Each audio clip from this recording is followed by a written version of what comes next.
মুহূৰ্তত ৰাজ্যৰ ৰাজনীতিৰ আটাইতকৈ ডাঙৰ খবৰ প্ৰদেশ কংগ্ৰেছৰ পৰৱৰ্তী সভাপতি হ'ব অখিল গগৈ পুনৰবাৰ কৈছো প্ৰদেশ কংগ্ৰেছৰ পৰৱৰ্তী সভাপতি হ'বলৈ গৈ আছে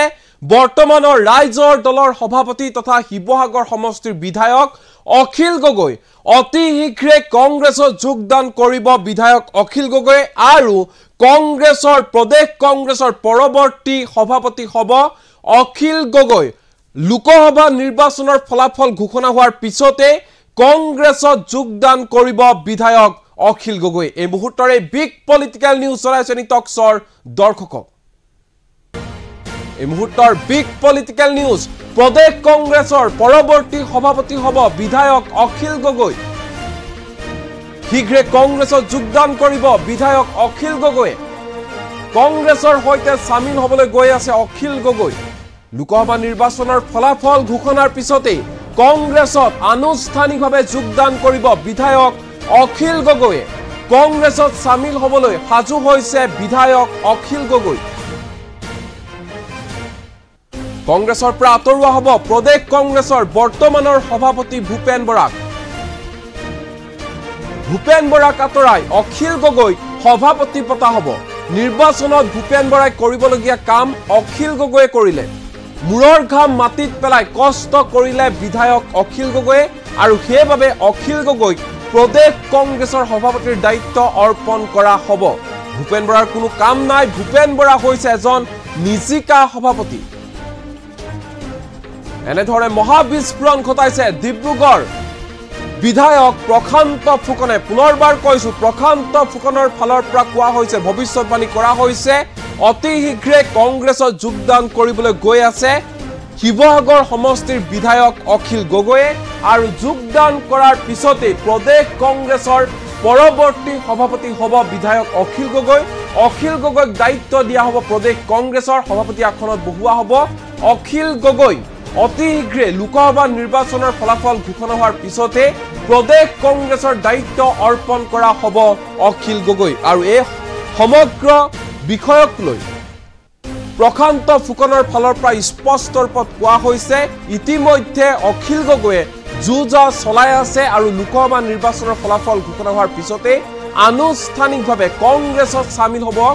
বিধায়ক অখিল গগৈ আৰু প্ৰদেশ কংগ্ৰেছৰ সভাপতি হ'ব এই মুহূৰ্তত প্ৰশান্ত ফুকনৰ মন্তব্য আমাৰ লগত আছে কি কৈছে সংবাদ মাধ্যমৰ সন্মুখত শুনোৱা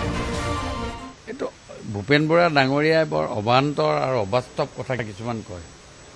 চক ইয়াৰ আগতে 5খন ৰাজ্যৰ ইলেকশ্যনৰ কথা তেওঁ কি ধৰণে কৈছিলে অমুক হ'ব তমুক ক'ব বিভিন্ন ধৰণৰ কথা কৈ আছে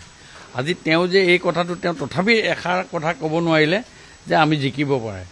আৰু মই আজি আপোনালোকক তেখেতৰ এই কথাটো কাউণ্টাৰ দি পেলাই মই কৈছোঁ যে ডিব্ৰুগড়ত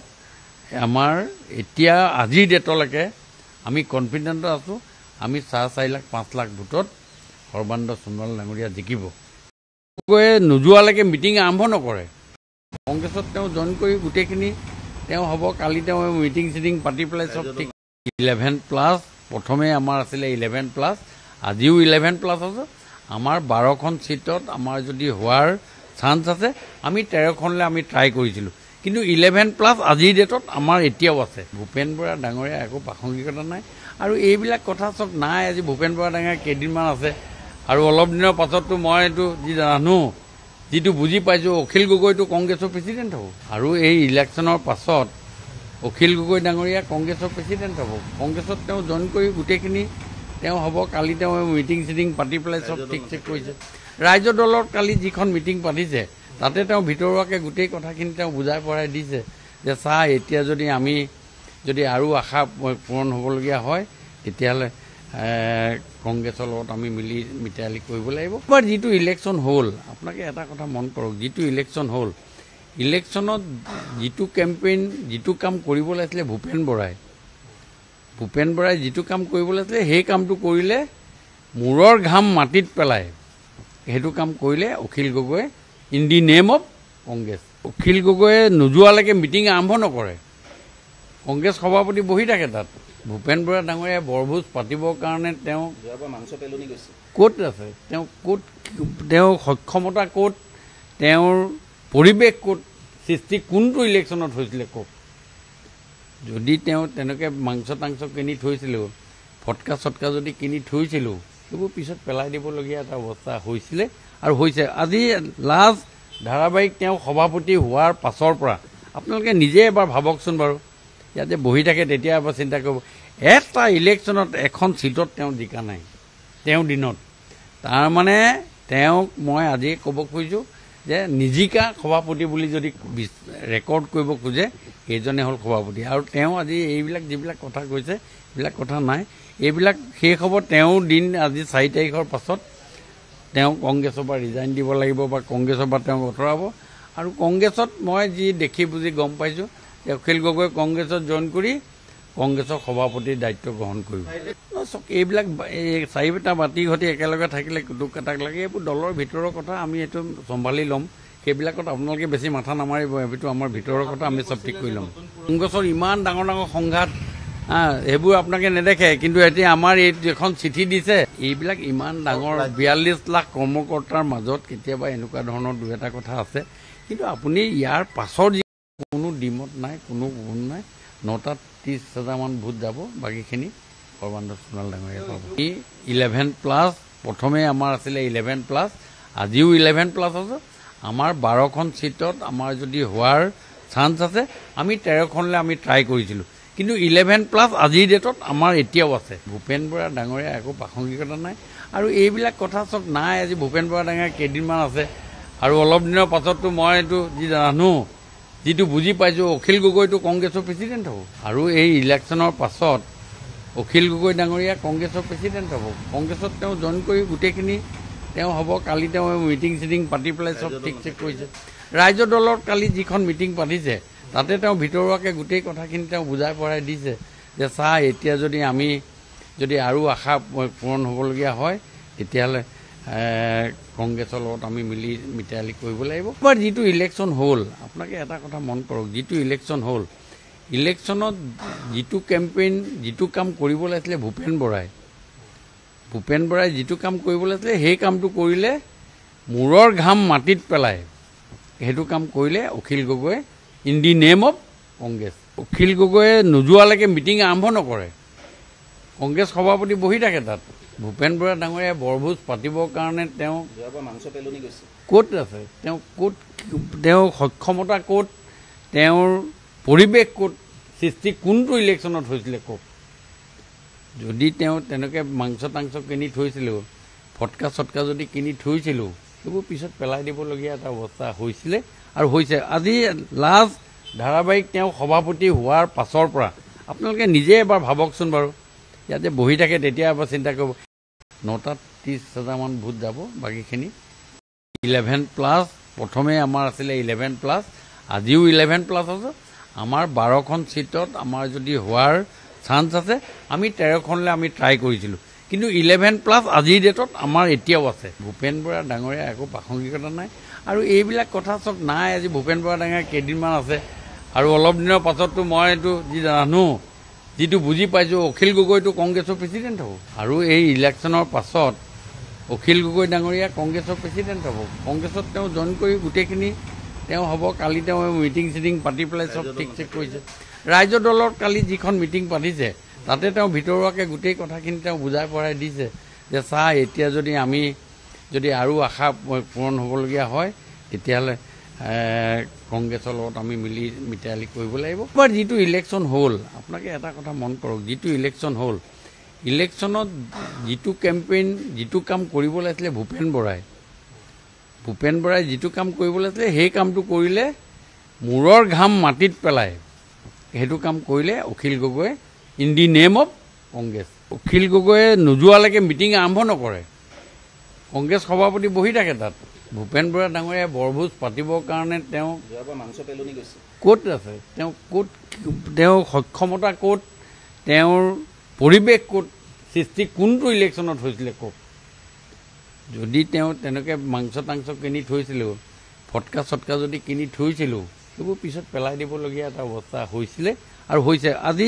লাষ্ট ধাৰাবাহিক তেওঁ সভাপতি হোৱাৰ পাছৰ পৰা আপোনালোকে নিজে এবাৰ ভাবক কোনো ডিমত নাই সৰ্বানন্দ সোণোৱাল ডাঙৰীয়া পাব 11+ প্ৰথমে আমাৰ আছিলে 11+, আজিও 11+ আছে। আমাৰ 12খন ছিটত আমাৰ যদি হোৱাৰ চান্স আছে, আমি 13খনলৈ আমি ট্ৰাই কৰিছিলোঁ, কিন্তু 11+ আজিৰ ডেটত আমাৰ এতিয়াও আছে। ভূপেন বৰা ডাঙৰীয়া একো প্ৰাসংগিকতা নাই, আৰু এইবিলাক কথা চব নাই। আজি ভূপেন বৰা ডাঙৰীয়া কেইদিনমান আছে, আৰু অলপ দিনৰ পাছততো মই এইটো যি জানো, যিটো বুজি পাইছোঁ, অখিল গগৈটো কংগ্ৰেছৰ প্ৰেচিডেণ্ট হ'ব, আৰু এই ইলেকশ্যনৰ পাছত অখিল গগৈ ডাঙৰীয়া কংগ্ৰেছৰ প্ৰেচিডেণ্ট হ'ব। কংগ্ৰেছত তেওঁ জইন কৰি গোটেইখিনি তেওঁ হ'ব। কালি তেওঁ মিটিং চিটিং পাতি পেলাই চব ঠিক চেক কৰিছে। ৰাইজৰ দলত কালি যিখন মিটিং পাতিছে, তাতে তেওঁ ভিতৰুৱাকৈ গোটেই কথাখিনি তেওঁ বুজাই পঢ়াই দিছে যে চা, এতিয়া যদি আমি আৰু আশা পূৰণ হ'বলগীয়া হয়, তেতিয়াহ'লে কংগ্ৰেছৰ লগত আমি মিতালি কৰিব লাগিব। এবাৰ যিটো ইলেকশ্যন হ'ল, আপোনালোকে এটা কথা মন কৰক, যিটো ইলেকশ্যন হ'ল, ইলেকশ্যনত যিটো কেম্পেইন, যিটো কাম কৰিব লাগিছিলে ভূপেন বৰাই যিটো কাম কৰিব লাগিছিলে, সেই কামটো কৰিলে মূৰৰ ঘাম মাটিত পেলাই। সেইটো কাম কৰিলে Akhil Gogoi in the name of Congress. Akhil গগৈয়ে নোযোৱালৈকে মিটিং আৰম্ভ নকৰে, কংগ্ৰেছ সভাপতি বহি থাকে তাত। ভূপেন বৰা ডাঙৰীয়াই বৰভোজ পাতিবৰ কাৰণে তেওঁ ক'ত আছে, তেওঁৰ সক্ষমতা ক'ত, তেওঁৰ পৰিৱেশ ক'ত সৃষ্টি কোন ডেটত আমাৰ এতিয়াও আছে। ভূপেন বৰা ডাঙৰীয়া একো প্ৰাসংগিকতা নাই, আৰু এইবিলাক কথা চব নাই। আজি ভূপেন বৰা ডাঙৰীয়া কেইদিনমান আছে, আৰু অলপ দিনৰ পাছততো মই এইটো যি জানো, যিটো বুজি পাইছোঁ, অখিল গগৈটো কংগ্ৰেছৰ প্ৰেচিডেণ্ট হ'ব, আৰু এই ইলেকশ্যনৰ পাছত অখিল গগৈ ডাঙৰীয়া কংগ্ৰেছৰ প্ৰেচিডেণ্ট হ'ব। কংগ্ৰেছত তেওঁ জইন কৰি গোটেইখিনি তেওঁ হ'ব। কালি তেওঁ মিটিং চিটিং পাতি পেলাই চব ঠিক চেক কৰিছে। ৰাইজৰ দলত কালি যিখন মিটিং পাতিছে, তাতে তেওঁ ভিতৰুৱাকৈ গোটেই কথাখিনি তেওঁ বুজাই পঢ়াই দিছে যে চা, এতিয়া যদি আৰু আশা পূৰণ হ'বলগীয়া হয়, তেতিয়াহ'লে কংগ্ৰেছৰ লগত আমি মিতালি কৰিব লাগিব। এবাৰ যিটো ইলেকশ্যন হ'ল, আপোনালোকে এটা কথা মন কৰক, যিটো ইলেকশ্যন হ'ল, ইলেকশ্যনত যিটো কেম্পেইন, যিটো কাম কৰিব লাগিছিলে ভূপেন বৰাই যিটো কাম কৰিব লাগিছিলে, সেই কামটো কৰিলে মূৰৰ ঘাম মাটিত পেলাই। সেইটো কাম কৰিলে Akhil Gogoi in the name of Congress. Akhil গগৈয়ে নোযোৱালৈকে মিটিং আৰম্ভ নকৰে, কংগ্ৰেছ সভাপতি বহি থাকে তাত। ভূপেন বৰা ডাঙৰীয়াই বৰভোজ পাতিবৰ কাৰণে তেওঁ ক'ত আছে, তেওঁৰ সক্ষমতা ক'ত,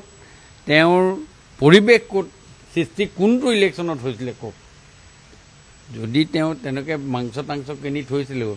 ফটকা চটকা যদি কিনি থৈছিলোঁ, সেইবোৰ পিছত পেলাই দিবলগীয়া এটা অৱস্থা হৈছিলে আৰু হৈছে। আজি লাষ্ট ধাৰাবাহিক তেওঁ সভাপতি হোৱাৰ পাছৰ পৰা আপোনালোকে নিজে এবাৰ ভাবকচোন বাৰু, ইয়াতে বহি থাকে, তেতিয়া এবাৰ চিন্তা কৰিব, এটা ইলেকশ্যনত এখন ছিটত তেওঁ জিকা নাই তেওঁ দিনত। তাৰমানে তেওঁক মই আজি ক'ব খুজিছোঁ যে নিজিকা সভাপতি বুলি যদি ৰেকৰ্ড কৰিব খোজে, এইজনে হ'ল সভাপতি। আৰু তেওঁ আজি এইবিলাক যিবিলাক কথা কৈছে, এইবিলাক কথা নাই, এইবিলাক শেষ হ'ব তেওঁৰ দিন। আজি 4 তাৰিখৰ পাছত তেওঁ কংগ্ৰেছৰ পৰা ৰিজাইন দিব লাগিব, বা কংগ্ৰেছৰ পৰা তেওঁক আঁতৰাব। আৰু কংগ্ৰেছত মই যি দেখি বুজি গম পাইছোঁ যে অখিল গগৈ কংগ্ৰেছত জইন কৰি কংগ্ৰেছৰ সভাপতিৰ দায়িত্ব গ্ৰহণ কৰিব। এইবিলাক 4টা বাতি ঘটি একেলগে থাকিলে কুটুক কাটাক লাগে, এইবোৰ